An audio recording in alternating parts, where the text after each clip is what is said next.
Today on Running to Him. No amount of sin practiced here in the world today will prevent God's plan from coming to fruition.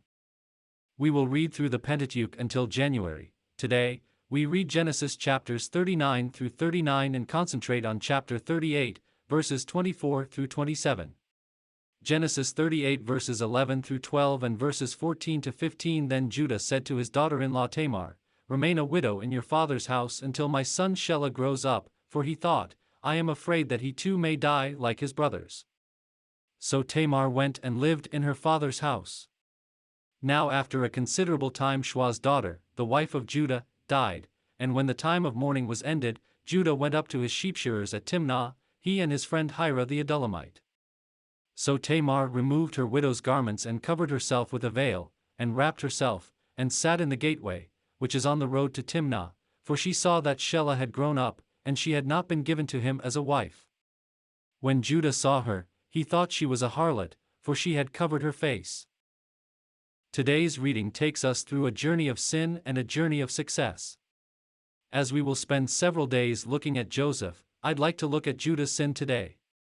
Sometimes a story of sin will be more impactful than a story of faithfulness and a consistent walk with God. During the time of Abraham, Isaac, Jacob, Ruth, and longer, there existed in the Middle East a tradition that if a brother died without having an heir, then the next brother who was not married would marry that brother's widow in hopes that through the younger brother an heir would be given to the older brother's line. Through God's command, Moses codified this in Deuteronomy chapter 25, verse 25. The first two of Judah's sons, Er and Onan, were evil. In Er's case, we are not told what his sin was. In Onan's, he refused to complete sexual intercourse with Tamar in some way. We are only told that he spilled his seed onto the ground. Jewish commentators generally view this term as meaning coitus interruptus, or before the finishing of the sexual act, he maneuvered in such a way as Tamar could not become pregnant.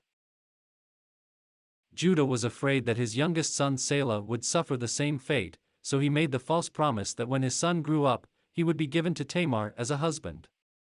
When he failed to fulfill that promise, Tamar took it upon herself and acted as a prostitute, and Judah provided the seed for Tamar to become pregnant. Interestingly, her son Perez is in David's line and, ultimately, Jesus. Previously we have seen times when God orchestrates things to happen. Here is a clear example that God's desire is not thwarted by sin.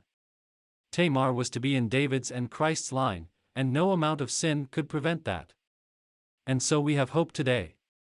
No amount of sin practiced here in the world today will prevent God's plan from coming to fruition. Thank you for listening. We pray that today's devotion was meaningful to you. We would love to hear from you.